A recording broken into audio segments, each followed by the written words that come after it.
उत्तर में हिमालय की तलहटी में बसा एक शहर जो हरी भरी पहाड़ियों, शांत झीलों और मनोरम दृश्यों से घिरा हुआ है। शहर की पहचान नौका विहार और सुंदर दृश्यों से आगे बढ़कर नैना देवी मंदिर, स्नो व्यू पॉइंट और मॉल रोड जैसे प्रसिद्ध पर्यटन स्थलों में बसती है।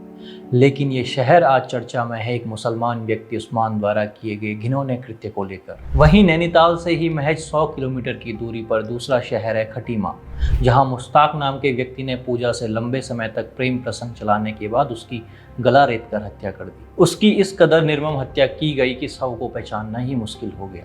बीते दिनों की इन घटनाओं के बाद और समय समय पर उत्तराखंड में ऐसी घटनाओं की पुनरावृत्ति से उत्तराखंड सहित देश भर में सवाल उठ रहा है कि देवों की भूमि उत्तराखंड में ऐसे आसुरी शक्तियां कैसे तेजी से बढ़ रही हैं। क्या इसके पीछे डेमोग्राफी में तेजी से हो रहा बदलाव है, या फिर गहरी साजिश के साथ एग्जीक्यूट किया जा रहा कोई प्लान। नमस्कार, मैं अभिषेक, आप देख रहे हैं द पैम्फलेट। दिन था 12 अप्रैल 2025। 14 साल की एक हिंदू बच्ची जब बाजार से अपने घर लौट रही थी, तभी पड़ोस में रहने वाले 73 वर्षीय उस्मान ने उसे लालच देकर अपनी गाड़ी में खींच लिया। पीड़िता के अनुसार आरोपी ने उसे 200 रुपए के नोट का लालच देकर कार में बिठाया और चाकू दिखाकर उसके साथ दुष्कर्म किया। घटना से सहमी बच्ची ने कुछ दिनों तक चुप्पी साधे रखी, पर अंततः उसने यह बात अपनी बड़ी बहन को बताई। जब परिजनों को इसकी जानकारी हुई तो वो मल्लीताल कोतवाली पहुंचे और आरोपी के खिलाफ शिकायत दर्ज करवाई। घटना की जानकारी जैसे स्थानीय लोगों तक पहुंची, नैनीताल में भारी जनाक्रोश फूट पड़ा। रात होते होते सैकड़ों लोग कोतवाली के बाहर जमा हुए। कोतवाली के पास ही स्थित गाड़ी पड़ाव क्षेत्र, जहां बड़ी संख्या में मुस्लिम समुदाय की दुकानें हैं, स्थानीय लोगों का गुस्सा इन पर भी फूट पड़ा। अब हम हिंसा का समर्थन नहीं करते हैं, लेकिन इस हिंसा के पीछे किसका उकसावा है ये भी देखा जाना चाहिए। इसके बाद तनावपूर्ण स्थिति के चलते पुलिस और प्रशासन ने तत्काल मोर्चा संभाला और स्थिति को सामान्य बनाने का प्रयास किया गया। इसके बाद बीते कल 1 मई को घटना के विरोध में व्यापारियों ने नैनीताल में होटल और दुकानें बंद रखी। हजारों की संख्या में लोगों ने कुमाऊं कमिश्नर दीपक रावत के कार्यालय का घेराव किया।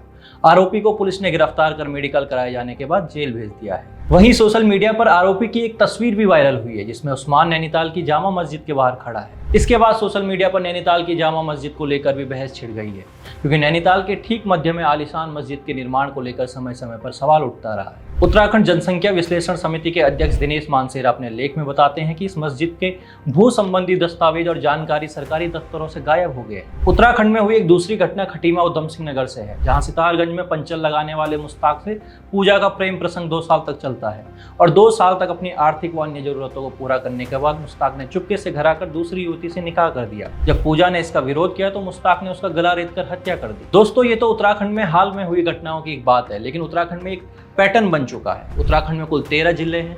हर जिले से लगभग 1 महीने में खबर आ जाती है कि कोई मुस्लिम दुकानदार बाहर से आकर किराए पर नाई की दुकान चला रहा था और उसने किसी नाबालिग लड़की से छेड़खानी कर दी या फिर बहला फुसला कर भगा ले गया। पुरोला उत्तरकाशी तो आपको याद होगा ही, जहां पिछले साल इसलिए बवाल हो गया था क्योंकि बिजनौर के उबैद खान एवं उसके दोस्त पर एक नाबालिग को बहला फुसला कर भगाने की कोशिश करने का आरोप था। और ये उत्तरकाशी की कोई पहली घटना नहीं थी। 2018 में यहाँ के नौगांव क्षेत्र में एक 9 साल की छोटी बच्ची का अपहरण हो जाता है। बच्ची एक कबाड़ी की दुकान के अंदर चारपाई पर बंधी हुई मिलती है। ये कबाड़ी मोहम्मद अनस था, जिसने अपने दोस्त के साथ मिलकर बच्ची का अपहरण किया था।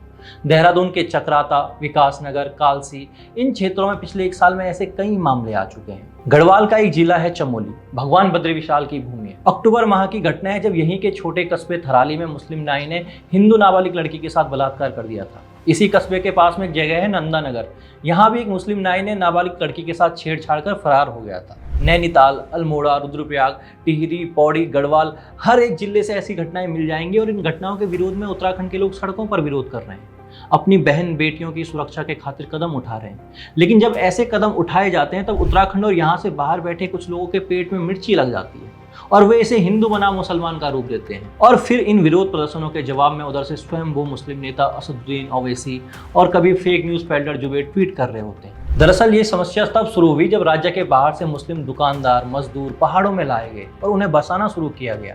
इसके परिणाम अब दिख रहे हैं जब ऐसी घटनाएं सामने आ रही हैं। सवाल यह है कि क्या ये अचानक रातों रात हो गया।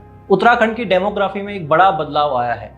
वर्ष 2000 में राज्य बनने से लेकर अभी तक पिछले 24 वर्षों में उत्तराखंड में मुस्लिम जनसंख्या तेजी से बढ़ी है।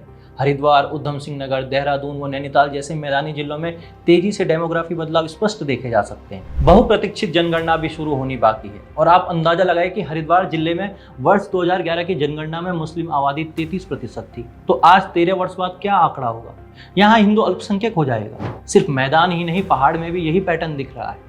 वर्ष 2021 में दैनिक जागरण की एक रिपोर्ट थी कि नेपाल से लगे हुए कुमाऊं के उधम सिंह नगर, चंपावत व पिथौरागढ़ में तेजी से डेमोग्राफी बदल रही है और इस दौरान नेपाल में भी तेजी से आंतरिक हालात बदले हैं।